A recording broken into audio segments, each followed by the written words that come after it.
Budoy of PBSP, all the other education stakeholders who are with us this morning. Magandang umaga po sa inyong lahat. I actually have a speech prepared kasi sabi nila 5 minutes lang, so dapat may speech kasi pag extend po yung 5 minutes baka maging 30 minutos. But hindi ko na din siya babasahin because two of those in the panel are actually our partners on the ground. So I would just like to take off from where they left.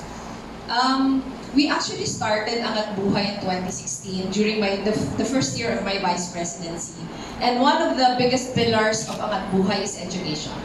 Pero dati, in 2016, we were just building classrooms, building in-campus dormitories, in public high schools and state colleges. Sa mga lugar na access to education is very difficult. We have been sending out-of-school youth to our Tech Voc partners as scholars. So yun lang yung ginagawa namin until the pandemic. During the pandemic, when schools closed, we said to ourselves, kailangan may gawin tayo.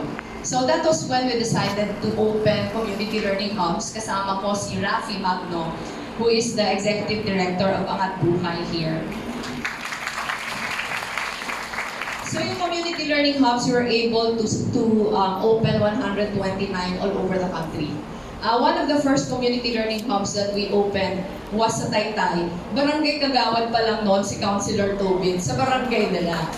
Kanina tinatanong sila ano yung core memory sa paggawa ng brigada pagbasa. Ako meron akong isang core memory, Councilor Tobin. Pandemic, nandun ako sa kanila sa Taytay, bumisita ako, inaayos namin yung community learning hub. Pag uwi ko sa bahay paggabi, tumawag si Councilor Tobin. Sabi niya, I tested positive. And I was with him the entire day. Yun yung aking core memory ko sa Taytay. But anyway, the purpose of the community learning hubs was just to provide a sanctuary where students who needed help with their modules can go. We had trained tutors. Yung mga tutors namin, community volunteers. Naglagay kami ng classrooms, naglagay kami ng wifi, naglagay kami ng mga education materials, and it went on until schools opened. So when schools opened already, parang pakiramdam namin na outlive niya na yung need niya, pero marami pa din community learning hubs who decided to stay on. Because they said that maraming mga bata sa community ang nasanay ng pumupunta doon, and marami ding ibang bata who needed help, who wanted to go. Pero napansin namin, kulang pala yung community learning hubs. Kasi gaya na sabi ni Ma'am Amy, ang problema sa community learning hubs, dahil volunteer siya, pag may ginagawa na yung volunteers, nawawalan kami ng tutors.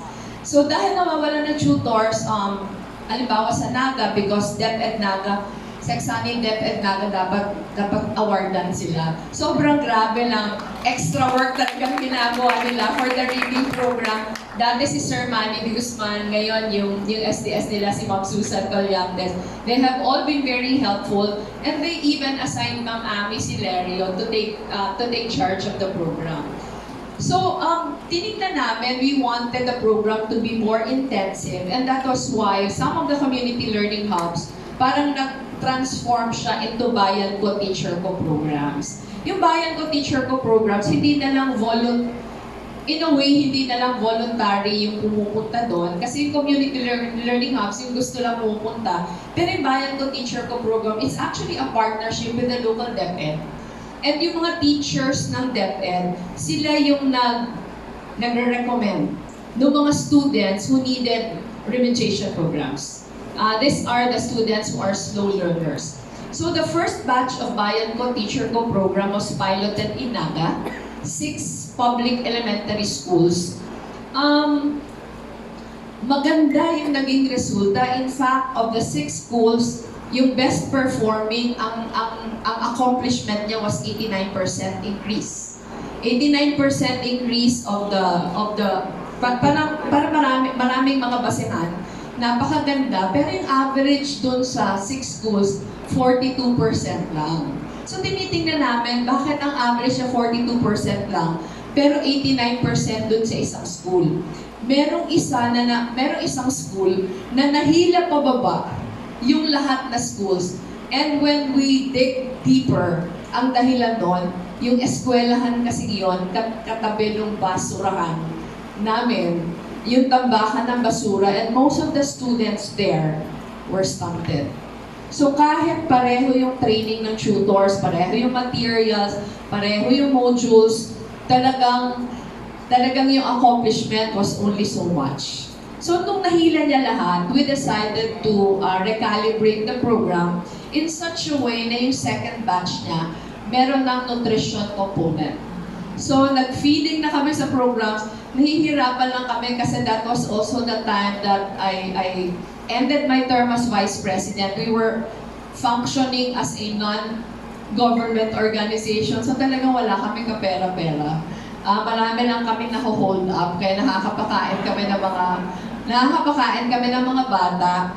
Pero sabi ng local DepEd, the improvement in attendance, school attendance was very dramatic. In the sense na marami pala mga paaralan, hindi na pumapasok yung mga bata sa hapon kasi gutom, hindi nakapag-lunch. So dahil nagpapakain na kaming lunch, talagang pumapasok na yung mga bata. In fact, kahit weekend, gusto pa nilang pumasok kasi may pagkain. Pero anyway, because of the success of the pilot in Naga, we also decided to open more areas for the Bayan Ko Teacher Ko program. Pero ang kaibahan nito, dahil ang dami ng mga bata from cohort of 501, dumami na siyang dumami, hindi na kaya ng community volunteers. We started partnering with higher educational institutions already. So in Naga, we now have a MOA, a Memorandum of Agreement, with 8 universities and colleges with education programs. So yung mga estudyante nila na 3rd year and 4th year, sila na yung mga teachers. Pero yung agreement is such that the number of hours that they volunteer for the program is already credited to their internship.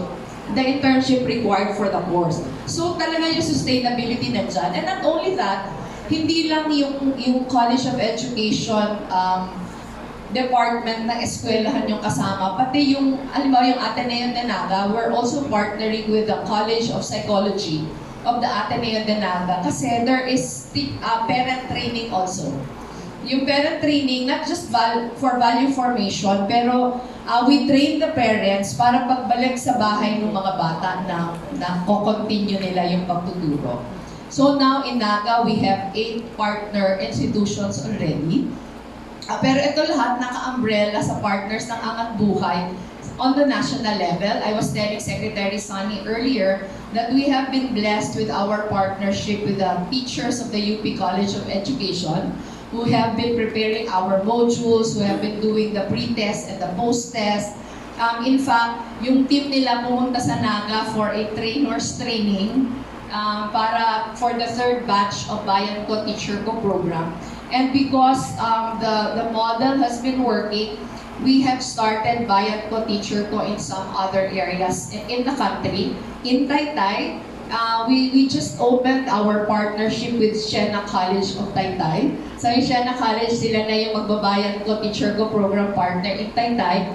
We partnered with Mr. Ramon de Rosario de La Salle University, De La Salle Zobel. And ang partner naman namin de La Salle Zobel sa Muntinlupa. And I was just looking at the accomplishments of the pilot in Muntinlupa. Very impressive, almost 80% improvement. We're also partnering with Pasig, with Mayor Vico Soto. And we're set to open more areas in Jensan, in Cavite, with De La Salle Dasmariñas, in Bulacan, in Iloilo, nasabi ko na General Santos, Pangasinan, marami pang iba, Albay I think. So we are very, very excited to work with everyone. Kung meron po dito mga areas who want to partner with us, as long as there is a higher educational institution who is willing to enter into a memorandum of agreement with Angat Buhay, we can show you po we can show you the accomplishment. Very, very impressive. It can be done. And siguro ito na yung nagsasabuhay na it takes a village to raise a child.